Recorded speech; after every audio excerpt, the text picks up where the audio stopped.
Assalamualaikum warahmatullahi wabarakatuh. Selamat pagi, selamat berjumpa kembali dengan Pak Huda. Semoga kita senantiasa diberikan kesehatan yang sempurna oleh Allah Subhanahu wa taala. Hari ini kita akan belajar sifat-sifat cahaya. Yang pertama adalah merambat lurus, ya. Cahaya merambat lurus. Cahaya dapat dipantulkan, cahaya dapat dibiaskan, cahaya dapat berinterferensi, cahaya dapat difraksi, dan cahaya dapat berpolarisasi.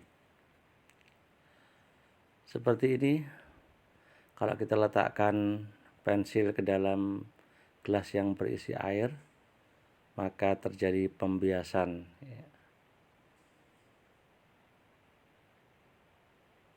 Sebuah cahaya yang kita berikan kepada cermin maka akan mengalami pemantulan, ya.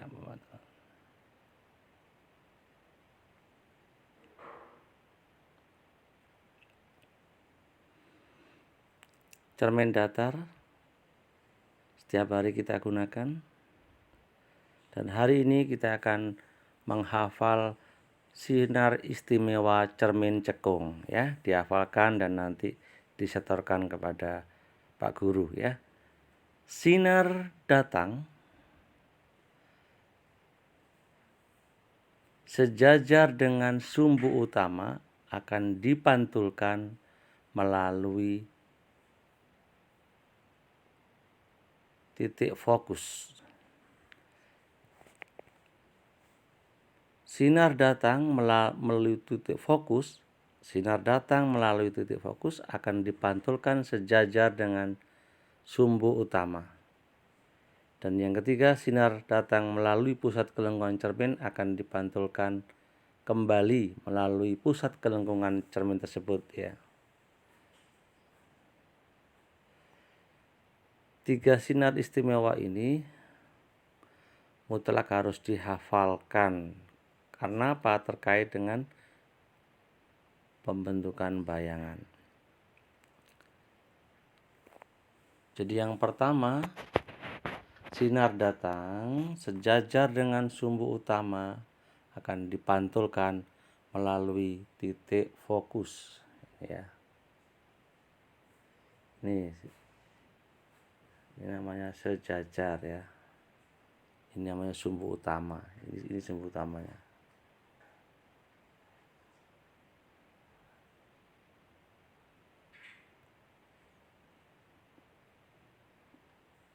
Dipantulkan melalui titik fokus. Yang kedua, sinar datang menuju titik fokus akan dipantulkan sejajar dengan sumbu utama. Dan yang ketiga, sinar datang melalui pusat kelengkungan cermin akan dipantulkan kembali. Seperti ini.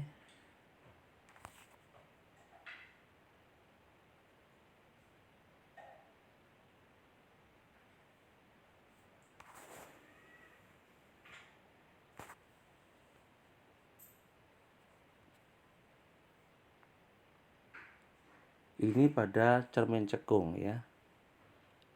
Dan mutlak harus dihafalkan. Selanjutnya, sinar istimewa cermin cembung. Sinar datang sejajar dengan sumbu utama dipantulkan seolah-olah datang dari titik fokus.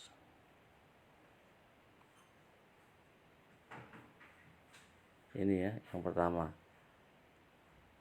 Seolah-olah digambarkan dengan garis terputus, ya. Ini namanya cermin cembung.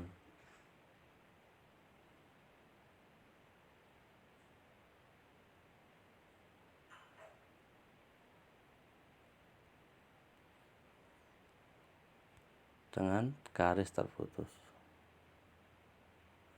Yang kedua, sinar datang menuju titik fokus akan dipantulkan sejajar dengan sumbu utama. Dan yang ketiga, sinar datang melalui titik pusat kelengkungan akan dipantulkan kembali seakan-akan berasal dari titik fokus.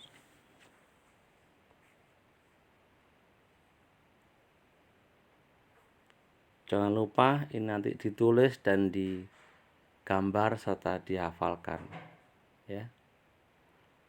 Caranya adalah yang pertama silakan gambar titik sumbu utamanya, kemudian cermin cembungnya, kemudian kasih nama ini fokus, ya. Kemudian sinar datang sejajar dengan sumbu utama akan dipantulkan seolah-olah dari titik fokus. Jadi ini yang pertama, ya. Kemudian yang kedua, sinar datang menuju titik fokus. Kalau menuju titik fokus berarti ini dipantulkan seolah-olah berasal dari titik fokus. Dipantulkan sejajar, ya. Sinar datang menuju titik fokus dipantulkan sejajar dengan sumbu utama. Dan yang ketiga, sinar datang melalui titik pusat kelengkungan dipantulkan kembali melalui titik tersebut. Ini konsep yang harus difahami. Ini gambarnya. Ini gambar pada cermin cekung, ya. Yang tadi. Sinar istimewa 3 ini pada cermin cekung harus dihafalkan, ya. Ini gambarnya, ya. Nanti digambar, jangan sampai tidak menggambar. Kenapa? Karena menggambar ini akan membantu kita untuk memahami dalam proses pembentukan bayangan. Jadi sebuah keharusan kalau kita ingin belajar di optik ini, kita harus belajar sinar istimewa. Kemudian menggambar proses pembentukan bayangan. Ini yang paling penting. Ini sinar istimewa cermin cembung. Nah, seperti ini. 3 hal tadi. Yang pertama, ya, sinar datang sejajar dengan sumbu utama, ini sejajar. Maka akan dipantulkan seolah-olah berasal dari titik fokus. Dan yang kedua, sinar datang menuju titik fokus akan dipantulkan sejajar dengan sumbu utama. Dan yang ketiga, sinar datang pada cermin cembung ini menuju pusat kelengkungan cermin maka akan dipantulkan kembali. Seperti ini. Dan yang cermin cekung, kita harus mengingat kembali. Jadi caranya mudah menghafalnya. Sinar datang sejajar dengan sumbu utama pada cermin cekung akan dipantulkan melalui titik fokus. Kita kasih nama 1. Yang kedua, sinar datang menuju titik fokus akan dipantulkan sejajar dengan sumbu utama. Dan yang ketiga, sinar datang melalui titik pusat kelengkungan cermin akan dipantulkan kembali. Ini, ya. Dan ini mutlak harus dihafalkan, nanti bisa disetorkan ke Pak Uda sebagai nilai ujian lesan.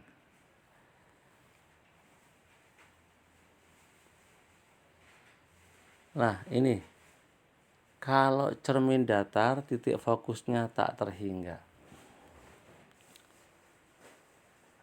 Kalau cermin cekung titik fokusnya di depan cermin, maka disebut cermin positif. Kalau cermin cembung titik fokusnya di belakang cermin, maka cerminnya dikatakan cermin negatif. Kemudian pada cermin datar sifat sinar pantulnya tidak ada. Kalau cermin cekung bersifat mengumpul atau konvergen, dan yang cermin cembung bersifat divergen, artinya mempunyai sifat menyebar, sinar pantulnya bersifat menyebar. Bayangan-bayangan pada cermin datar, maya terletak di belakang cermin dan bayangan tegak sama besar dengan bendanya dan berkebalikan kiri kanannya. Kemudian yang cermin cekung, bayangan tergantung dari letak benda. Kalau cermin cembung, maya tegak dan bersifat lebih kecil dengan bendanya. Jadi bukan diperkecil, tetapi maya tegak lebih kecil dari benda aslinya.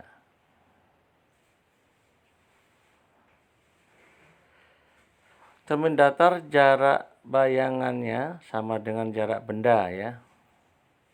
Kemudian perbesarannya tinggi benda sama dengan tinggi bayangan. Ini konsep yang harus kita pegang ya. Pada cermin cekung kita menggunakan rumus ini 1/SO plus 1/SI sama dengan 1/F. Atau F sama dengan R/2 ya. Perbesaran bayangannya M sama dengan SI/SO. Ini dikasih harga mutlak, artinya apa? Tidak ada yang bernilai negatif ya. HI/HO, tinggi bayangan per tinggi benda. Kalau SI/SO, jarak bayangan jarak benda. HI sama dengan M kali HO. M itu perbesaran ya. Biasanya ada soal meminta tinggi bayangan, ini rumusnya. Tinggi bayangan adalah M kali HO, perbesaran kali tinggi benda. Seperti ini. Jika dua buah cermin datar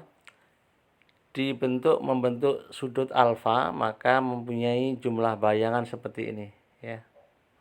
N sama dengan 360 derajat per alfa min 1. Artinya bisa dicari berapa banyaknya bayangan yang terbentuk bila dua buah cermin datar disusun, misalkan alfanya kita kasih 90 derajat.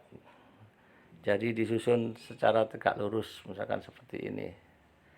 Maka bayangannya berapa jumlahnya? 360 derajat per 90 kan 4 min 1 sama dengan 3. Jadi bayangan yang terbentuk dari dua buah cermin datar yang disusun secara tegak lurus itu menghasilkan 3 buah bayangan ya. 3 buah bayangan.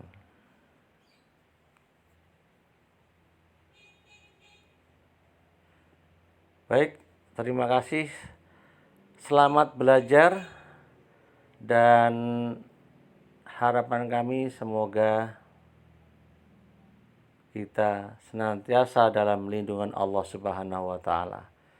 Tetap jaga 5M, pakai masker, cuci tangan, dan jaga jarak dengan temannya, jauhi kerumunan serta ya, menghindari mobilitas yang tinggi. Artinya jangan kemana-mana, tetap di rumah saja, belajar dari rumah, learning from home. Terima kasih, semoga pandemi segera berakhir. Assalamualaikum warahmatullahi wabarakatuh.